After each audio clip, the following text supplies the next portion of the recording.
Okay so guys, இதுதான் இப்போ எங்கள் வீட்டுக்கு ரீசெண்டாக பர்ச்சேஸ் பண்ண வோல்டாஸோட 110 3-ஸ்டார் ஏசி. ஸோ இந்த ஏசி இப்போ நான் வந்து கொஞ்சம் நாளாக யூஸ் பண்ணிட்டு இருக்கேன். ஸோ இன்னைக்கு இந்த வீடியோவில் வந்து பார்த்தீங்கன்னா இந்த ஏசி எப்படி இருக்குது அப்படின்னு சொல்லிட்டு என்னோட ரிவ்யூ ஷேர் பண்ணுறேன். ஸோ நான் இந்த வோல்டாஸ் ஏசியை வந்து பார்த்தா ஃப்ளிப்கார்ட்லேருந்து வாங்கியிருந்தேன். ஏன் ஆஃப்லைன் கடையில் போய் வாங்கலையா அப்படின்னு சொல்லி கேட்டிங்க அப்படின்னா, நான் லாஸ்ட் டைம் வந்து எல்ஜி ஏசி 1.5 வந்து வாங்கியிருந்தேன். அப்போ ஆஃப்லைனில் ப்ரைஸ் வந்து பார்த்தா 39,000 கிட்ட வந்து வாங்கியிருந்தேன். பட் அதே சேம் ஃப்ளிப்கார்ட்டில் வந்து 34,000 அந்த ப்ரைஸ் தான் வந்து இருந்துச்சு. இனிமேல் நெக்ஸ்ட் எப்போ ஏசி வாங்கணும் அப்படின்னா ஃப்ளிப்கார்ட்லேயே வாங்கிடலாம் அப்படின்னு சொல்லி வந்து பார்த்துருந்தேன். ஸோ அதே மாதிரி இன்னொரு ஏசி வாங்குற மாதிரி இருந்துச்சு. அதனால வந்து இந்த டைம் ஃப்ளிப்கார்ட்ல வந்து வாங்கிட்டேன். ஸோ என்ன பிரைஸ்க்கு வாங்கியிருந்தேன் அப்படின்னா, இந்த ஸ்கிரீன்ஷாட் வந்து பாருங்க. எனக்கு அப்போ ப்ராடக்ட் பிரைஸ் வந்து பார்த்தீங்கன்னா 29,990 அந்த பிரைஸ் இருந்துச்சு. தென் அதுக்கப்புறம் டோட்டல் ஃபீஸ் 338 போட்டு டிஸ்கவுண்ட்லாம் போக 27,828 அந்த பிரைசிங் நான் வந்து பார்த்தீங்கன்னா இந்த 110 ஏசி வந்து வாங்கியிருந்தேன். பட் இந்த வோல்டாஸ்லேயே நமக்கு 1.5 வந்து இருக்கு. அது அந்த டைம்ல வந்து பார்த்தா 30,000 அந்த பிரைஸ்ல தான் சேல் ஆயிட்டு இருந்துச்சு. ஒன்ஸ் நம்ம ஆர்டர் பண்ணதுக்கப்புறம் 2 டேஸ்லேயே எனக்கு வந்து ப்ராடக்ட் வந்து டெலிவரி பண்ணிட்டாங்க. சம்டைம் உங்கள் லொக்கேஷன் கொஞ்சம் வேற மாதிரி இருந்துச்சு அப்படின்னா மேபி ஒரு 5 to 10 days மேலே வந்து பார்த்தா ஆகலாம். ஸோ இன்ஸ்டலேஷன் சார்ஜ் நமக்கு முதலே வந்து பார்த்தா போட்டிருந்தாங்க. ஆர்டர் பண்ணும்போது சொல்லியிருந்தாங்க இந்த மாதிரி வந்து 1,400 கிட்ட வந்து இன்ஸ்டலேஷன் சார்ஜ் இருக்கும் அப்படின்னு சொல்லிட்டு. நம்மளும் வந்து பார்த்தா ஓகேன்னு சொல்லியாச்சு. அதுக்கப்புறம் எனக்கு ப்ராடக்ட் வந்து ரிசீவ் ஆனதுக்கப்புறம் எனக்கு இன்ஸ்டலேஷன் மெசேஜ் வந்துச்சு. பட் ஆனால் வந்து இப்போ இன்ஸ்டலேஸ் பண்ணுறதுக்காக யாருமே வந்து வரவே இல்லை. அதுக்கப்புறம் 2 நாள் கழிச்சு அவங்களே வந்து கூப்பிட்டாங்க. இந்த மாதிரி சம்மர் டைம் அப்படின்றனால நிறைய இடத்துல ஏசி வந்து மாட்ட வேண்டியதாக இருக்குது. அதனால் வந்து இப்போ மேன் பவர் கம்மியாக இருக்குது, நீங்கள் என்ன பண்ணுறீங்க அப்படின்னு சொல்லி கேட்டாங்க. ஸோ நான் வந்து கேட்டிருந்தேன் இன்னும் எத்தனை நாள் ஆகும் அப்படின்னு சொல்லிட்டு. அவங்க வந்து மேபி 8 days கூட வந்து பார்த்தா ஆகும் அப்படின்னு சொல்லியிருந்தாங்க. அப்போ நான் உடனே வந்து இப்போ வோல்டாஸ்க்கு வந்து கான்டாக்ட் பண்ணேன்.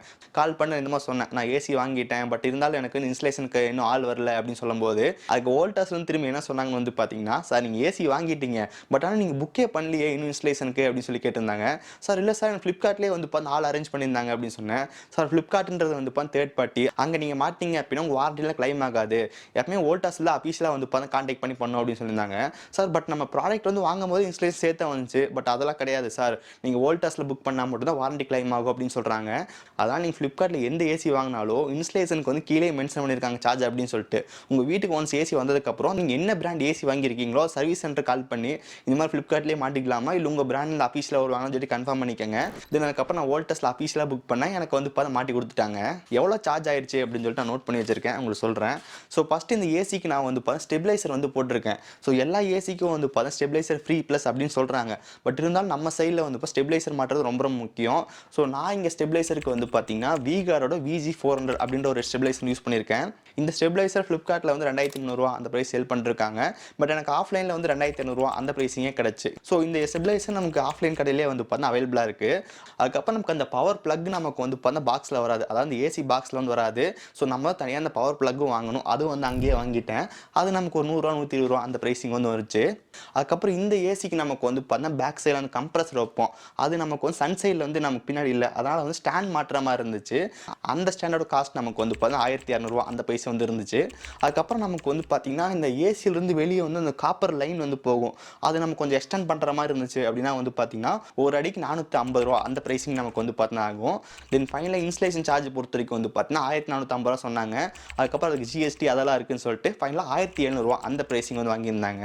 ஸோ இவ்வளோ சார்ஜஸ் வந்து இருக்குது இந்த ஏசி ஃபிட் பண்ணுறதுக்கு. இதுதான் இந்த வோல்டாஸ் ஏசி வர்ற பாக்ஸ். இங்கே நம்ம பாக்ஸில் வந்து பார்த்தீங்கன்னா இன்டோர் யூனிட் வந்து இருக்கும். அதுக்கப்புறம் அவுட்டோர் யூனிட் வந்து இருக்குது. தென் அதுக்கப்புறம் ரிமோட் வந்து கொடுத்துருக்காங்க. அதுக்கப்புறம் சில ஸ்மால் ஆக்சரிஸ் வந்து இருக்குது. தென் அதுக்கப்புறம் அந்த காப்பர் லைன் செட் வந்து பார்த்தீங்கன்னா கொடுத்துருக்காங்க. ஓகே, நெக்ஸ்ட் இங்கே டிசைன் பொறுத்த வரைக்கும் சிம்பிள் அண்ட் க்ளீன் லுக்காக வந்துருக்கு. பட் இங்கே ஏசியில் வந்து இப்போ நிறைய டெக்ஸ்ட் வந்து ஆட் பண்ணியிருக்காங்க. மேலே டாப்பில் வந்து டாட்டா ப்ராடக்ட் எழுதியிருக்காங்க. தென் கீழே நமக்கு வந்து டெம்பரேச்சர் வந்து பார்த்தீங்கன்னா காட்டும். அது கீழே அந்த வோல்டேஜோட பிராண்டிங். தென் சைடில் வந்து இப்போ இன்வெர்டர் ஏசின்னு மென்ஷன் பண்ணியிருக்காங்க. தென் அதுக்கு மேலே நமக்கு வந்து அந்த பவர் சேவிங் கைடு வந்து இருக்குது. ஸோ இந்த மாதிரி ஏசியில் வந்து மென்ஷன் பண்ணியிருக்காங்க.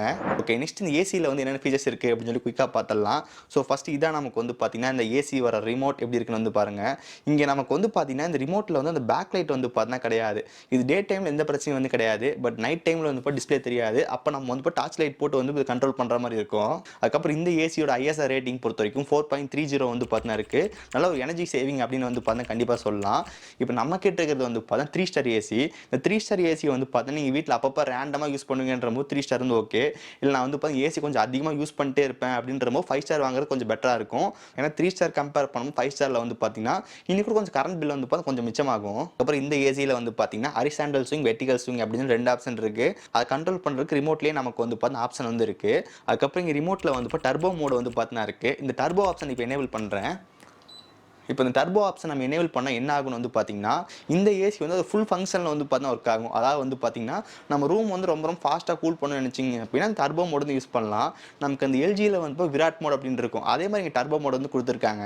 அதுக்கப்புறம் இங்கே மெமரி ரீஸ்டார்ட் ஃபங்க்ஷன் வந்து பார்த்தீங்கன்னா இருக்குது. அதாவது இந்த ஏசி வந்து பார்த்தீங்கன்னா ஓடிட்டு இருக்கு. நம்ம ஒரு சில செட்டிங்ஸ்லாம் வந்து வச்சிருப்போம். திடீர்னு நமக்கு வந்து பவர் கட் ஆயிருச்சு. அப்போ நமக்கு இந்த ஏசி வந்து பார்த்தீங்கன்னா ஆஃப் ஆயிரும். திரும்பி நம்ம பவர் வரும்போது வந்து பார்த்தீங்கன்னா நம்ம என்ன செட்டிங்ஸ் லாஸ்ட்டாக வச்சோமோ அதுலேருந்தே நமக்கு வந்து ஒர்க் ஆகும். அது ஒரு நல்ல விஷயம். இப்போ நமக்கு இந்த ரிமோட் என்னென்ன பட்டன் இருக்குது அப்படின்னு சொல்லி குயிக்காக வந்து பார்த்துடலாம். ஸோ ஃபஸ்ட் இங்கே மேலே நமக்கு வந்து எல்இடி டிஸ்பிளே வந்து பார்த்தீங்கன்னா கொடுத்துருக்காங்க. அது கீழே பவர் ஆன் ஆஃப் பட்டன் வந்து இருக்குது. தென் அதுக்கப்புறம் டெம்பரேச்சர் கண்ட்ரோல் பட்டன் வந்து கொடுத்துருக்காங்க. அதுக்கப்புறம் மோட் ஆப்ஷன் வந்து இருக்குது. தென் ஃபேன் ஆப்ஷன் வந்து இருக்குது. ஸோ ஃபேன் ஆப்ஷன் எப்படி ஒர்க் ஆகணும்னு வந்து பார்த்தீங்கன்னா இந்த ஏசியில் வந்து ஃபேன் இருக்கும். அந்த ஃபேன் நமக்கு என்ன ஸ்பீடில் ஒர்க் ஆகணும் அப்படின்னு சொல்லி நம்ம கண்ட்ரோல் வந்து பண்ணிக்க முடியும். அதுக்கப்புறம் வெர்டிகல் ஸ்விங் ஹரிசாண்டல் ஸ்விங் அப்படின்னு சொல்லி 2 பட்டன் இருக்குது. இந்த ஏசியிலேருந்து வர காற்று நமக்கு வந்து வெர்டிகலாக போகணுமா ஹரிசாண்டலாக போகணுமா அப்படின்னு சொல்லி கண்ட்ரோல் பண்ணிக்க முடியும். அதுக்கப்புறம் ஸ்லீப் ஆப்ஷன் வந்து இருக்குது. தென் லேம்ப் அப்படிங்கிற ஆப்ஷன் வந்துருக்கும். இந்த லேம்ப் பட்டன் கிளிக் பண்ணும்போது என்ன ஆகுன்னு வந்து பார்த்தீங்கன்னா நமக்கு அந்த ஏசியில் வந்து என்ன டெம்பரேச்சர் ஓடிட்டு இருக்கு அப்படின்னு வந்து பார்த்தா காட்டும். அதை நம்ம ஹைட் பண்ணிக்க முடியும். ஸோ நைட் டைமில் வந்து பார்த்தா ஏசி அந்த லெட்டர் மட்டும் தனியாக தெரியும். அது உங்களுக்கு தெரியும்னு நினச்சிங்க அப்படின்னா அதை ஆஃப் பண்ணிக்க முடியும். அதுக்கப்புறம் சில பேசிக்கான பட்டன் வந்து கொடுத்துருக்காங்க. டர்போ மோட் வந்து இருக்குது. டைமர் ஆன் ஆஃப் பண்ணுறது. தென் அதுக்கப்புறம் டெம்பரேச்சர் பட்டன் இருக்குது.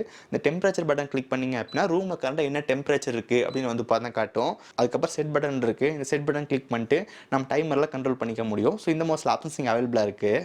நெக்ஸ்ட் இந்த ஏசியோட கூலிங் எப்படி இருக்குன்னு பார்த்தோம் அப்படின்னா இப்போ நம்ம ரூம் டெம்பரேச்சர் பொறுத்த வரைக்கும் 32 டிகிரி இருக்குது அப்படின்னா வந்துட்டு நம்ம ஆன் பண்ணுறோம். ஃபர்ஸ்ட் ஒரு 10 நிமிஷம் கழிஞ்சு வந்து பார்த்தீங்கன்னா ஒரு நோட்டிஸ்ஃபுல்லான கூலிங் வந்து நம்ம பார்க்க முடியுது. ஒரு 20 மினிட்ஸில் வந்து பார்த்தா கம்ஃபர்டபுள் லெவலான ஒரு கூலிங் வந்து பார்த்தா இருக்குது. தென் 30 மினிட்ஸில் வந்து இப்போ ரூமே வந்து ஃபுல்லாக கூலிங் பண்ணி விட்டுருது. இதை நீங்கள் அவுட்டோர் கம்ப்ரஷன் பொறுத்த வரைக்கும் நம்ம ஸ்டாண்டில் வந்து மாட்டி வச்சிருக்கோம். அதுக்கப்புறம் இந்த கம்ப்ரஸருக்கு வந்து பார்த்தீங்கன்னா ஆன்டி கரசிவ் கோட்டிங் வந்து பார்த்தா கொடுத்துருக்காங்க. அதெல்லாம் நம்ம துருப்பிடிக்கிறது அந்த மாதிரி எந்த பிரச்சனையும் வந்து இருக்காது. ஸோ ஃபைனலாக வாரண்டி பொறுத்த வரைக்கும் இந்த ஏசிக்கு நமக்கு வந்து 1 இயர்க்கான வாரண்டி வந்து கொடுக்குறாங்க. தென் அவுட்டோர் கம்ப்ரஸருக்கு நமக்கு வந்து 10 இயர்ஸ்க்கான வாரண்டி வந்து இருக்குது. அதுக்கப்புறம் இந்த பிசிபி போர்டுக்கு நமக்கு வந்து இப்போ 5 இயர்ஸ்க்கான வாரண்டி வந்து பார்த்தா கொடுக்குறாங்க. ஃப்ரீ சர்வீஸ் பொறுத்த வரைக்கும் நம்ம ப்ராடக்ட் வாங்கின 1 இயரில் வந்துட்டு ஒரு 3 டைம்ஸ் வந்து ஃப்ரீ சர்வீஸ் வந்து பண்ணிக்க முடியும். ஸோ இந்த மாதிரி சில ஃபீச்சர்ஸ் இங்கே வோல்டாஸோட 110 3 ஸ்டார் ஏசியில் வந்து பார்த்தா இருக்குது. ஸோ ப்ரைஸிங் பொறுத்த வரைக்கும் 28,000 அந்த ப்ரைஸிங்குள்ளே வந்து பார்த்தா வாங்கியிருந்தேன். ஸோ இந்த ப்ராடக்டான பை லிங்க்கும் வந்து பார்த்தா கீழே கொடுத்துருக்கேன். மறக்காம செக் பண்ணி பாருங்கள். உங்கள் ரூம் வந்து 120 ஸ்கொயர் ஃபீட்டில் இருக்குது அப்படின்னு நினச்சிங்க அப்படின்னா கண்டிப்பாக 110 ஏசி வந்து இப்போ கரெக்டாக இருக்கும். இல்லை வந்து 150க்கு மேலே அப்படின்னு நினச்சிங்க அப்படின்னா 1.5 டன் ஏசி வந்து பார்த்தா கரெக்டாக இருக்கும். நீங்கள் 1.5 டன் ஏசி வாங்குறீங்கன்னு நினச்சிங்க அப்படின்னா எல்ஜியில் கூட செக் பண்ணி பார்க்கலாம். எல்ஜி நல்லா அஃபோர்டபுள் ப்ரைஸ்க்கே வந்து பார்த்தா கிடைக்குது. இப்போ கரண்டாக ப்ரைஸ் பொறுத்த வரைக்கும் எல்ஜியோட 2026 மாடல் 1.5 டன் நமக்கு வந்து ப்ரைஸிங் பொறுத்த வரைக்கும் 36,990 அந்த ப்ரைஸிங் வந்து கிடைக்குது. பட் நம்ம பேங்க் ஆஃபர் வந்து பார்த்தீங்கன்னா HDFC கார்டுக்கு வந்துட்டு 3,500 வந்து ஆஃபர் வந்து கொடுத்துருக்காங்க. அதை அப்ளை பண்ணி வாங்கும்போது 33,490 அந்த ப்ரைஸிங் நமக்கு வந்து கிடைக்குது. ஸோ எல்ஜியோட 1.5 டன் வந்து பார்த்தா இந்த ப்ரைஸிங் கண்டிப்பாக நல்ல வேல்யூ ஃபார் மணியாக இருக்கும். இங்கே நான் என்னோட ஸ்டுடியோ ரூமுக்கு வந்து பார்த்தீங்கன்னா எல்ஜியோட 1.5 டன் ஏசி தான் வந்து யூஸ் பண்ணுறேன். அந்த எல்ஜி ஏசிக்கான ரிவ்யூ வீடியோ வந்து போட்டிருக்கேன். வீடியோக்கான லிங்க் டிஸ்கிரிப்ஷன் வந்து கொடுத்துருக்கேன். செக் பண்ணி பாருங்கள். ஓகே ஸோ கைஸ், ஸோ இதான் இந்த வோல்டாஸோட 110 ஏசி என்னோட ரிவ்யூ. இதை பற்றி நீங்கள் நினைக்கிறீங்க அப்படின்னு சொல்லி கீழே மறக்காம கமெண்ட் செக்ஷன் சொல்லுங்கள். இதே சேம் ஏசி நீங்கள் உங்கள் வீட்டில் யூஸ் பண்ணுறீங்க அப்படின்னா உங்கள் ஃபீட்பேக் வந்து கீழே கமெண்ட் செக்ஷன் ஷேர் பண்ணுங்கள். ஸோ மற்ற யூஸருக்கு ரொம்ப ரொம்ப யூஸ்ஃபுல்லாக இருக்கும். ஓகே ஸோ கைஸ், ஸோ இந்த வீடியோ அவ்வளோதான். இந்த வீடியோ பிடிச்சிருந்துச்சுன்னு நினச்சிங்க அப்படின்னா மறக்காம ஒரு லைக் கொடுங்க. தென் இதே நிறைய வீடியோஸ் பார்க்கறதுக்கு கீழே ரெட் பட்டன் கிளிக் பண்ணி மறக்காம சப்ஸ்கிரைப் பண்ணி ஃபாலோ பண்ணுங்கள். ஸோ இந்த வீடியோ அவ்வளோதான். சந்திக்கிறேன். See you guys. Bye. Have a nice day.